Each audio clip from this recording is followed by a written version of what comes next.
आता एका कार्यक्रमाला तहसीलदाराने आम्ही एकत्र आहोत. मी तहसीलदारांना ताबडतोब याचा पंचनामा करायला सांगतो, कारण नेहमी नुकसान भरपाई देताना पावसाचा नॉर्म लावला जातो, परंतु हे चक्रीवादळ असल्यामुळे इथं पावसाचा नॉर्म लावता येणार नाही आणि त्याच्यामुळे या सगळ्या बाबीचा विचार करून एक विशेष बाब म्हणून कॉलेजला मदत करण्यात यावी असं मी आदरणीय मुख्यमंत्री महोदयांशी बोलतो.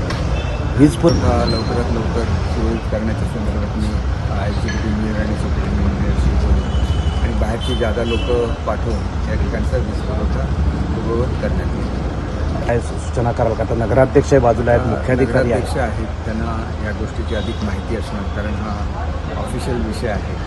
त्याला त्या माहिती घेऊन त्याच्यात काय संदर्भात काय करायचं त्याच्यावर योग्य तो निर्णय घेतील याची मला खात्री आहे. सोमवारी मी आदरणीय मुख्यमंत्री महोदयांची भेट घेऊन त्यांच्या कानावर हे सगळं घालेन आणि चक्रीवादळामुळे मोठ्या प्रमाणात फळं पडूनचं नुकसान होतं, तर ह्या सगळ्याचा विचार करून शेतकऱ्यांना योग्य ती मदत मिळावी. मदत तर ऑलरेडी जाहीर केलेली आहे, परंतु पंचनाम्यामध्ये या व्यक्तींचा समावेश व्हावा शेतकऱ्यांचा, अशी मी मागणी करतो.